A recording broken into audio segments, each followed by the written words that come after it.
Today I'm going to show you how to make a whole wheat lemon cake. It's nutritious and it's a one-bowl recipe. Hi sweet friends, I'm Mary and welcome back to Mary's Nest, where I teach traditional cooking skills so you can be a modern pioneer in the kitchen no matter where you live. The first thing you're going to want to do is preheat your oven to 350 degrees Fahrenheit. And now this cake is made in a loaf pan like this. This is a glass one, which is 9 by 5 by 3. If you use one of the metal ones that is a little smaller, then you're going to want to divide the batter between two of those metal pans. And whether you're using glass or metal, you're going to want to grease just the bottom. You don't want to grease the sides. And what I've done is just put a little piece of parchment paper on the bottom, and I've also greased the top of it, just as a little insurance policy. It's something I like to do. But if you don't have parchment paper, don't worry about it. Just grease the bottom of your pan. Now I'm making this cake with whole wheat flour, and you have a choice of what type of whole wheat flour you want to use. This is just an organic whole wheat flour that I buy at my grocery store, and it's 100% whole wheat, and this is made from red hard wheat. It's the typical whole wheat flour that you'll see at your grocery store. Now, another choice is what's called white whole wheat.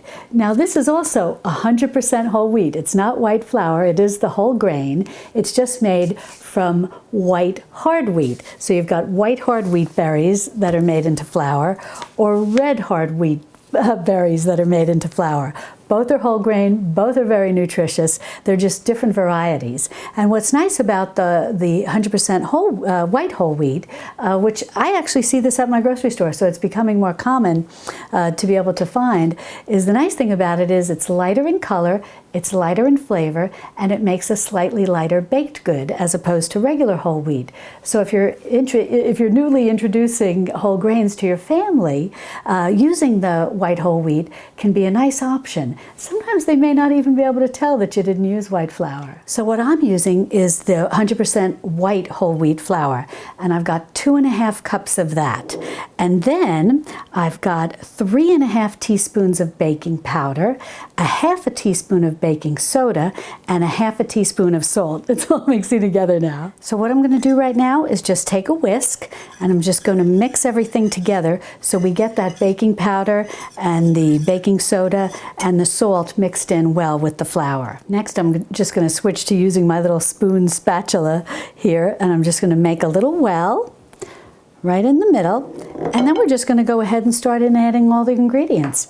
I'm just going to put the egg in, and this is the dried cane juice. Now you could certainly use white sugar if that's all you have on hand, and organic white sugar preferably. And this is just the dried cane juice. Sometimes it's labeled sucanat or rapadura, things like that. And I like to bake with this. It does slightly change the color as opposed to if you were using white sugar, but this has all the nutrients in it. So none of the molasses, nothing like that's been extracted. They just take the cane juice, dry it, and you've got sugar. So I'm going to go ahead and just add all of this in.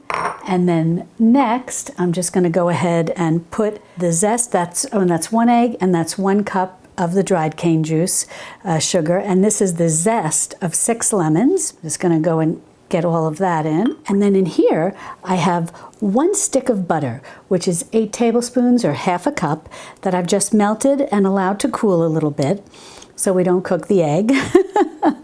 I'm just going to go ahead and pour that all in. Perfect. And the next thing we're going to do is take the juice of those 6 lemons, which I zested, and we want to add some milk to this to make sure that we have 1 1/4 cups of liquid.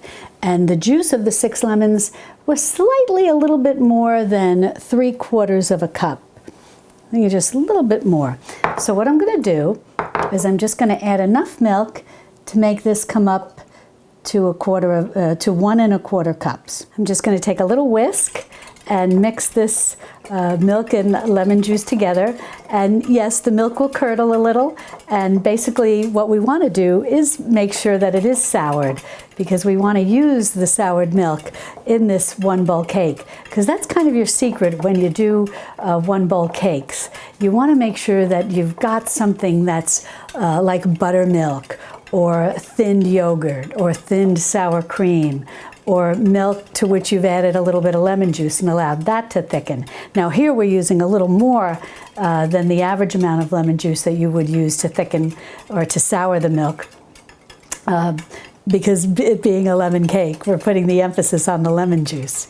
So I'm just going to give this a good mix to incorporate it, and then we're going to go ahead and pour it right in. And now I'm going to go ahead and add in this, go ahead and add in this lemon and milk mixture. And now we're just going to give it a good mix and incorporate everything. Probably take about 30 seconds, and that should be it. Alrighty, well I think that's all mixed beautifully.